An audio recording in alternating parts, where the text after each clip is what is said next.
अनुपात समानुपात की इस कड़ी में, जैसा कि पिछली वीडियो में हमने देखा था, दो टाइप पढ़ चुके थे अनुपात समानुपात के।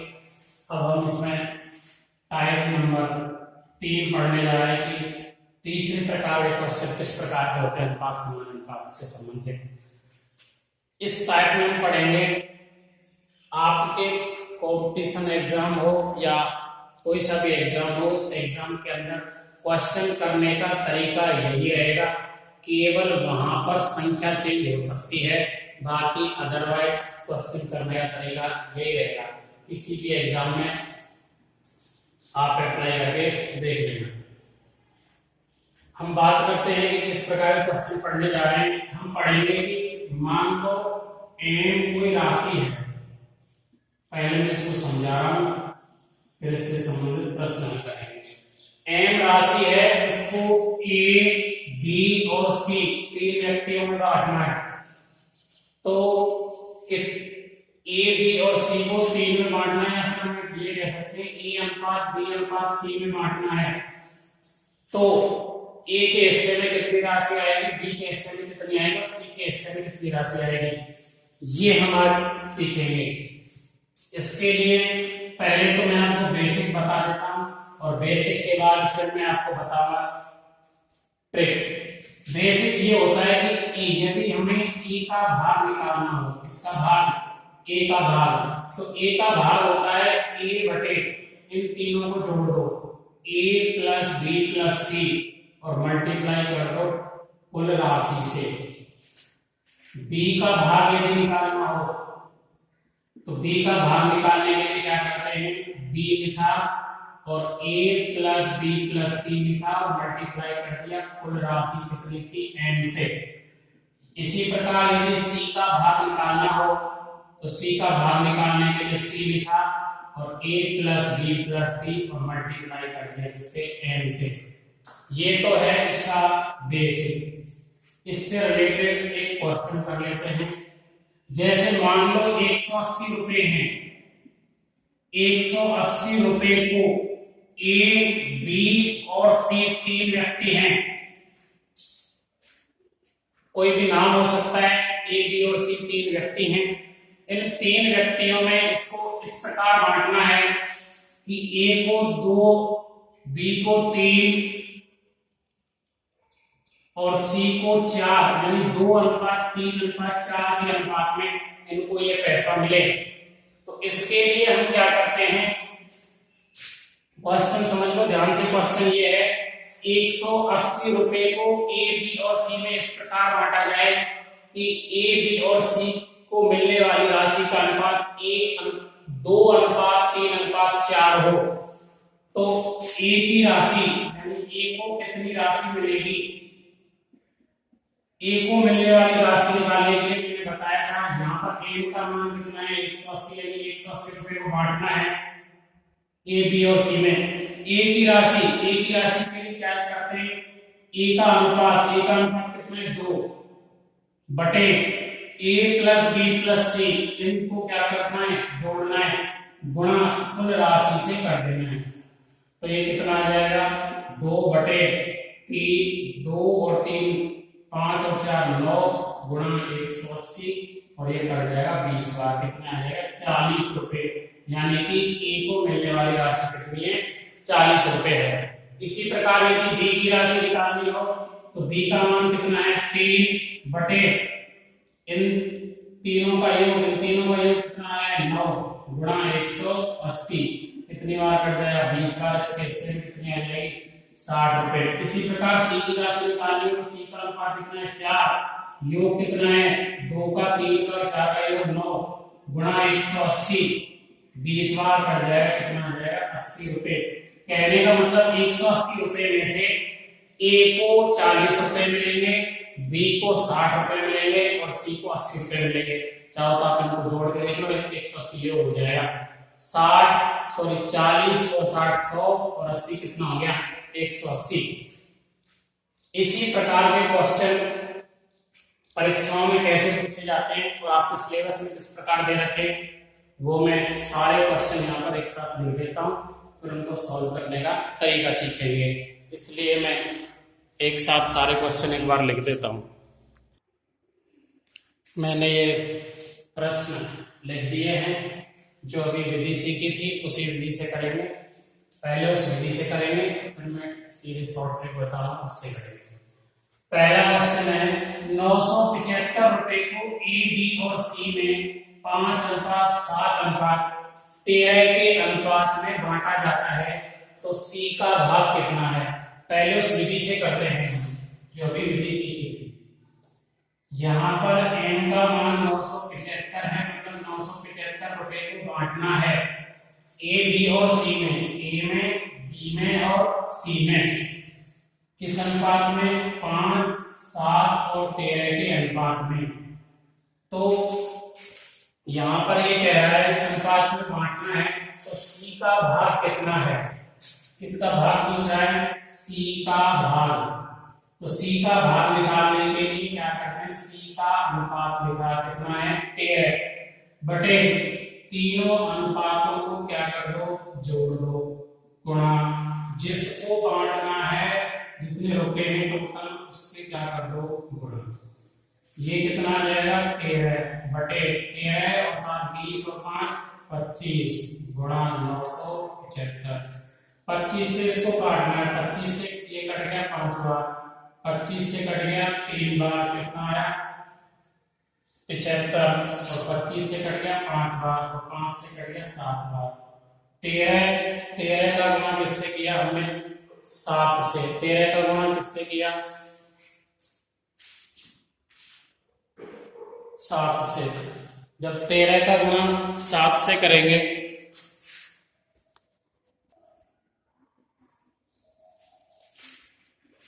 तो यहां पर क्या किया था हमने? 13 लिखा बटे 13 और 7 20 और 5 25 गुणा 975। तो 25 से 975 को क्या करना है? काटना है। 25 से कट जाएगा 3 बार, कितना आ जाएगा? 75 बचेगा 22, ये हो जाएगा 225। 9 बार गया तो कितना हो जाएगा? 225। अब क्या करना है? इस 13 का गुणा इससे करना है 39 से। 13 का गुणा 9 से किया तो 117 और 13 का गुणा 3 से 39 40 और 1 कितना हो जाएगा? 50 507 रुपए। कहने का मतलब सी का भाग कितना आ गया? 507। ये आपका क्या है? आंसर। ये तो हुआ इसका बेसिक से। अगर आपको ट्रिक से करना है या फिर एक दूसरा मेथड भी बोल सकते हैं, इसको सेकंड मेथड भी बोल सकते हैं, जो इजी रहेगा। मैं इसी मेथड से सारे क्वेश्चन को करके बताऊंगा।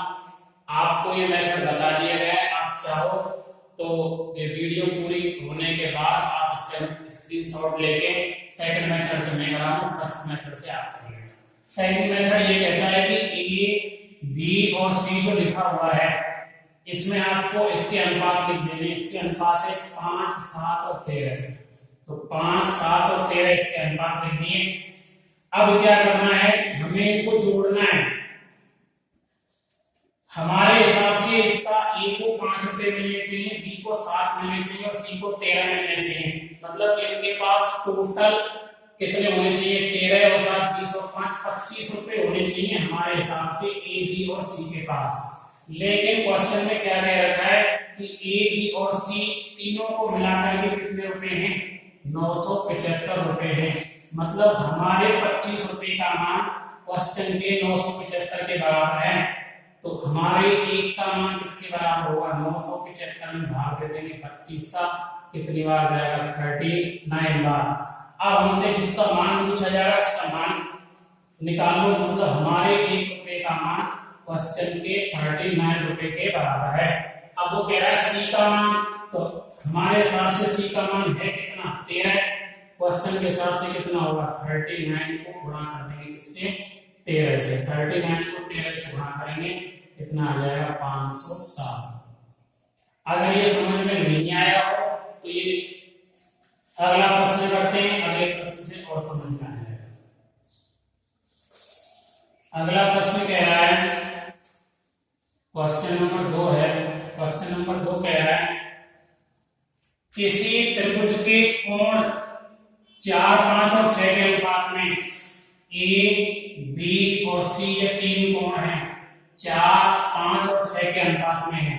सबसे छोटे और सबसे बड़े कोण का योग क्या होगा? तो पहले तो हम ये निकाल लें कि ये कोण है कितने के। तो हम जानते हैं कि त्रिभुज के तीनों कोणों का योग कितना होता है? 180 डिग्री होता है। कितना होता है? 180। मतलब हमें जो बांटना है कोणों को वो 180 में से बांटना है। जैसे यहाँ 975 दे रखा था, यहाँ पर 975 ये कितना देगा? 180। तो 180 को बांटना है। सबसे पहले क्या करते थे? इन सबको जोड़ना है। 6 और 5 11 और 4 15। कितना आ जाएगा? 15 आ जाएगा। इसके बाद क्या करना है? आप यहां से पता चल रहा है कि हमारे हिसाब से तीनों का योग कितना होना चाहिए? 15। क्वेश्चन के हिसाब से होता क्या है? 180। मतलब हमारे एक का मान कितना है? 180 के कितने में भाग दे तो 15 का कितना आ जाएगा? 36। कितना आ जाएगा? 36। हमारे एक का मान कितना है? 36। अब वो पूछ क्या रहा है? वो पूछ रहा है सबसे छोटे और सबसे बड़े। तो सबसे छोटा कौन होगा? जिसका मान 4 होगा, और सबसे बड़ा कौन होगा? जिसका मान 6 होगा। या ऐसा करो, हमारे एक का मान 36 है, तो हमारे 4 का मान कितना होगा? तो इसको गुणा किससे कर देंगे? 36 से। 36 का गुणा 4 से करेंगे तो कितना आ जाएगा? 6 का गुणा 4 से 24 और 4 का गुणा 3 से 12 और 14। कितना आ जाएगा? 144। सॉरी, यहाँ पर 15 से भाग देंगे 180 में, तो 15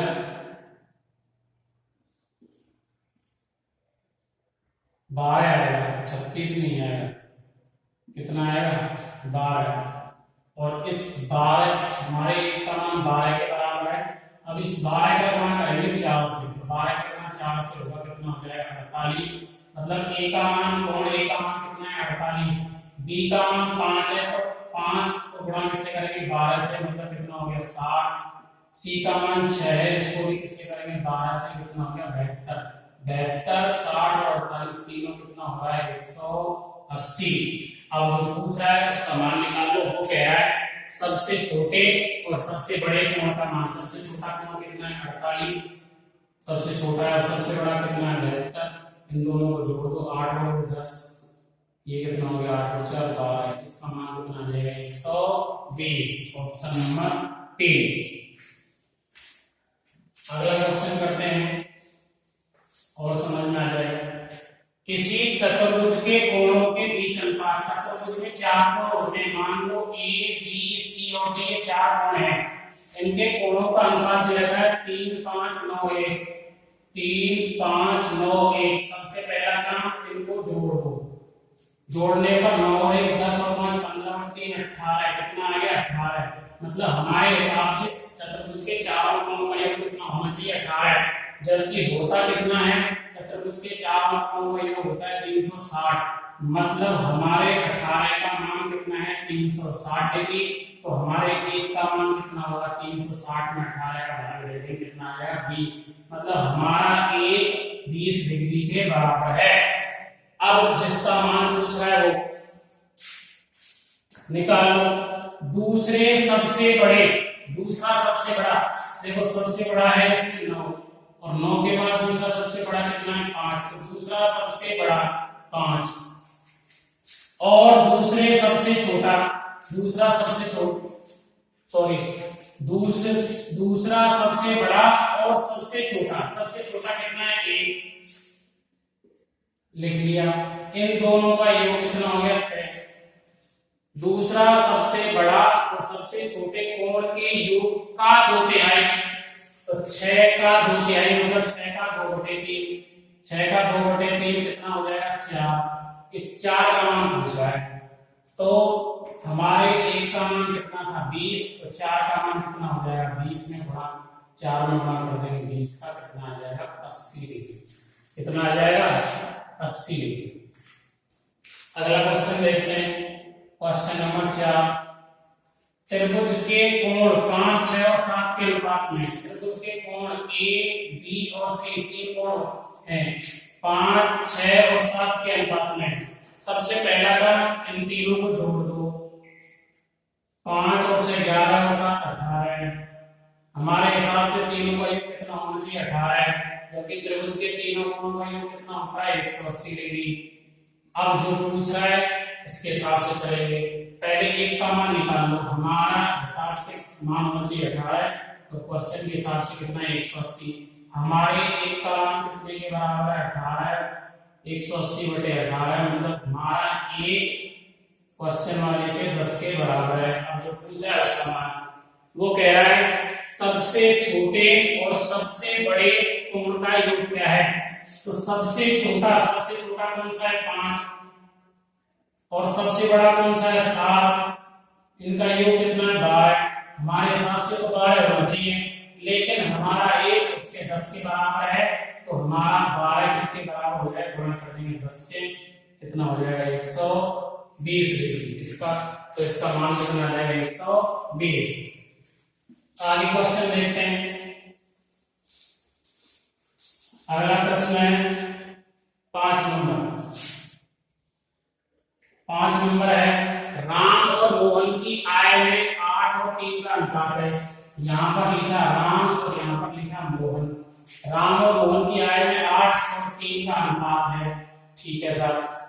अब यदि इनकी आयों में अंतर, सबसे ये कह रहा है कि आय में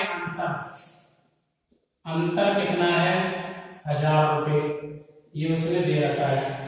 अब सुनो, क्वेश्चन के हिसाब से तो दे रखा है कि उसकी आय में 1000 रुपए का अंतर होना चाहिए, जबकि हमारे हिसाब से क्या है, हम ये मान के चल रहे हैं कि राम की आय 8 है और जो मोहन है उसकी आय कितनी है 3 है।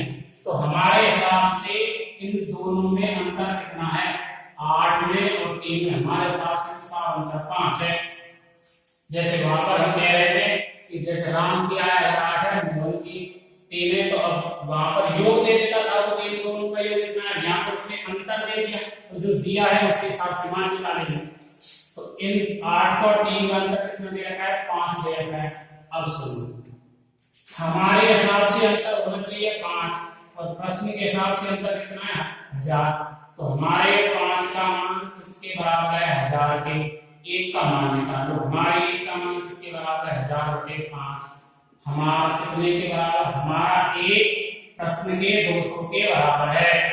अब जो पूछ रहा है उसका मान, तो राम की आय क्या है, हमारे हिसाब से तो साहब राम की आय 8 रुपए है, कितनी है 8, लेकिन हमारा 1 रुपए प्रश्न के 200 के बराबर है, तो हमारा 8 किसके बराबर होगा, 8 का गुणा किससे कर देंगे 200 से, कितना हो जाएगा 1600 रुपए। अगला प्रश्न सुनो 6 नंबर। एक स्कूल में लड़के और लड़कियों का अनुपात 7:3 है। ये बॉयज और ये गर्ल्स, इनका अनुपात 7:3 है। बॉयज और गर्ल्स का लिख दिया 7 और 3। यदि स्कूल में 195 लड़कियां हैं, जबकि अब समझो यहाँ पर ये कह रहा है कि स्कूल में लड़कियों की संख्या कितनी है 195 है, इसने कह रखा है, जो प्रश्न में कहेगा उसी हिसाब से चलेगी 195 है।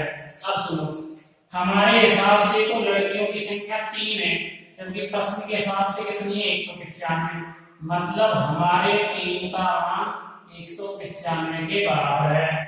अब किसका मान निकाल लो, एक का मान निकालेंगे 195 में भाग देंगे किसका 3 का 195 भाग देंगे, 3 से 19 कट गया 6 बार और ये 15 कितनी बार 5, मतलब हमारा एक प्रश्न के 65 के बराबर है।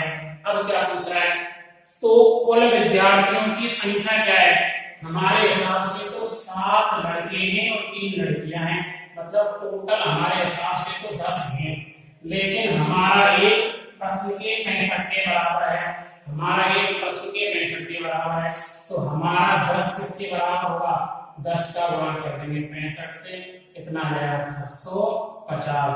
कहने का मतलब कुल विद्यार्थी कितने हैं 650 हैं।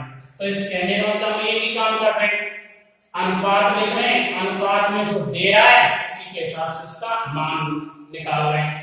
क्वेश्चन नंबर 7, क्वेश्चन नंबर 7 क्या कह रहा है? क्वेश्चन नंबर 7 कह रहा है एक शहर में पुरुष, स्त्री और बच्चे, यहां मैं लिख रहा हूं पुरुष, ये है स्त्री और ये क्या है बच्चे, इनका अनुपात कितना दे रखा है 4, 5 और 11, 4, 5 और 11 ये इनका अनुपात है। यदि बच्चों की संख्या 176 है, ये कह रहा है हमारे हिसाब से बच्चों की संख्या 11 है, प्रश्न वाला कह रहा है कि बच्चों की संख्या 176 है, मतलब हमारे 11 का मान किसके बराबर है 176 के, हमारे 1 का मान किसके बराबर होगा 176 में किसका भाग दे देंगे 11 का, 1 बार 16 कितने, मतलब हमारे 1 का मान किसके बराबर है 16 के। अब जो पूछा है उसका तुलना कर दो, तो पुरुष और स्त्रियों की संख्या क्या है, हमारे हिसाब से तो था 4 पुरुष हैं, लेकिन हमारे 1 का मान किसके बराबर है 16 के, तो 4 का मान किसके बराबर होगा 16 से गुणा कर देंगे, तो हमारे हिसाब से तो 64 पुरुष होनी चाहिए। और क्या पूछा है स्त्रियों की संख्या, स्त्रियां कितनी है, हमारे हिसाब से 5 है, लेकिन हमारा 1 16 के बराबर है, तो 5 किसके बराबर होगा 16 से गुणा कर देंगे 80। कहने का मतलब पुरुष कितने हैं 64 और स्त्री कितनी है 80, तो 64 और 80 ऑप्शन नंबर क्या हो जाएगा 80। तो आपने देखा होगा कि हम इसमें केवल एक ही काम कर रहे हैं, अनुपात लिख रहे हैं, अनुपात से जिसका मान दे रहा है उसकी तुलना कर रहे हैं, जो पूछा है उस हिसाब से मान निकाल रहे हैं। ये 7 प्रश्न कंप्लीट होते हैं। इसके आगे सेम ऐसे ही कुछ प्रश्न हो रहे हैं जिनको मैं लिख रहा हूँ, लिखने के बाद आप वीडियो को रोक के इन आगे वाले प्रश्नों को करने की कोशिश करना, और मैं तो खुद सॉल्व कराऊंगा ही। ये आगे क्वेश्चन भी मैंने लिख दिए हैं,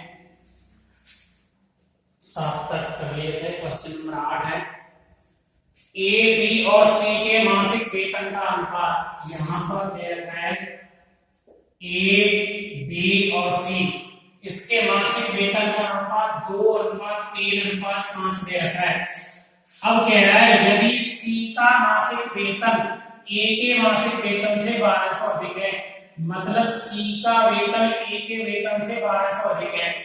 अब यहाँ पर आप क्वेश्चन को समझने की कोशिश करो, अगर कोई सा भी इन 12 प्रश्नों में से कोई सा भी एक अगर आपके समझ में आ गया तो 12 के 12 कर सकते हो, मैं कह रहा हूँ 12 नहीं, दुनिया का कोई भी क्वेश्चन कर सकते हो इससे रिलेटेड, लेकिन आप किसी क्वेश्चन को समझने की कोशिश तो करो। ए, बी और सी में अनुपात ये है, हम ये मान के चलते हैं, हम मान रहे हैं कि ए को 2 रुपए मिल रहे हैं, बी को 3 रुपए और सी को 5 रुपए। अब जो प्रश्न कह रहा है उसके हिसाब से चलो, सी का वेतन ए के वेतन से 1200 अधिक है, सी का अधिक है ए से कितना 1200, लेकिन हमारे हिसाब से ए का वेतन है 2 और सी का वेतन है 5, तो ए के वेतन से सी का वेतन हमारे हिसाब से 3 अधिक है, क्योंकि 2 और 5 में 3 का ही अंतर है, 5 में से अगर 2 घटा दें कितना आ जाएगा 3। हमारे हिसाब से तो इसका मान 3 आना चाहिए, लेकिन प्रश्न क्या कह रहा है कि इसका वेतन में अंतर कितना है 1200 रुपए है। कहने का मतलब हमारे 3 का मान प्रश्न के 1200 के बराबर है। यहाँ से 1 का मान निकालो, 1 का मान कितना हो जाएगा 1200 बटे 3 कितना हो जाएगा 400। ये तो समझ में आ रहा होगा 3 कहां से लिया, 3 ये वाला जितने यहाँ होता है उसी से भाग दे देते तो 1 का मान आ जाता है, मतलब हमारे 1 का मान प्रश्न के 400 के बराबर है। अब जो पूछ रहा है उसका मान निकालो, तो ये कह रहा है बी का वार्षिक वेतन, यहाँ मासिक वेतन दे रखा था, पूछ रहा है वार्षिक वेतन, तो बी का वार्षिक वेतन, यहाँ पर हमें ये लिखा है ए, बी और सी का ये सारा का सारा मासिक वेतन है, क्योंकि यहाँ दे रखा था मासिक वेतन का ही अनुपात है। तो पहले तो ये निकाल लेते हैं कि बी का आखिर वेतन है कितना, हमारे हिसाब से तो बी का वेतन 3 है, तो इस 3 का मान कितना हो जाएगा 400 गुणा 3 कितना हो जाएगा 1200। कहने का मतलब क्या हुआ, कि एक महीने का बी का वेतन 1200 है मासिक, जबकि वो कुछ है वार्षिक। तो अगर एक महीने का वेतन 1200 है तो 12 महीने का मतलब एक वर्ष का वेतन कितना हो जाएगा, 1200 को गुणा कर देंगे 12 से, कितना हो जाएगा 144 और डबल जीरो, यानी ये इसका वेतन हो जाएगा ऑप्शन नंबर ए। क्या समझ में आया? क्वेश्चन नंबर अगला देखते हैं। अगला क्वेश्चन है 14 सेंटीमीटर लंबे दंड कोई रोड है 14 सेंटीमीटर की, उसको 3:4 में बांटा गया है, तो छोटे टुकड़े की लंबाई क्या है? कोई रोड है, मान लेते हैं ए और बी, ये रोड है, ये मार्कर है, ये कोई रोड है, इसके मैंने दो टुकड़े कर दिए, इस वाले टुकड़े का नाम ए रख दिया, इस वाले टुकड़े का नाम क्या रख दिया बी, तो ये दो टुकड़े हो गए। अब ये जो टुकड़े हैं उन टुकड़ों का अनुपात दे रखा है 3:4, कितना? तो मैंने ये मान लिया कि जो रोड है उस रोड का एक टुकड़ा तो 3 लंबाई का है और दूसरा टुकड़ा कितने का है, 4 लंबाई का। अब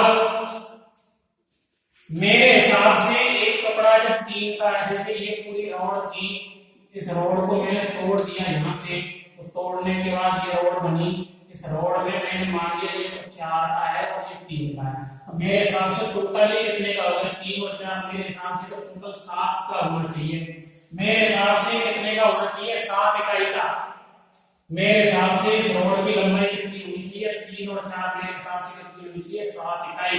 जबकि प्रश्न में कितनी दे रखी है कि रोड की लंबाई 14 सेंटीमीटर है, कहने का मतलब मेरे 7 का मान प्रश्न के 14 के बराबर है। यहाँ से एक का मान निकालेंगे 14, मैंने कहा था जिसका मान यहाँ दिया होता है एक का निकालेंगे, इसका क्या दे देते हैं भाग, तो यहाँ भाग दे देंगे, कितना आ जाएगा 2। मेरे एक का मान प्रश्न के 2 के बराबर है। पूछा है इसका मान पूछा है छोटे टुकड़े की लंबाई, मेरे हिसाब से तो छोटे टुकड़े की लंबाई कितनी है 3। अब लेकिन मेरे एक का मान प्रश्न के 2 के बराबर है, तो 3 का मान इसके बराबर हो जाए, गुणा कर देंगे 2 से, कितना आ जाएगा 6। तो छोटे टुकड़े की लंबाई कितनी आ गई 6 सेंटीमीटर। अगला प्रश्न, प्रश्न नंबर 10।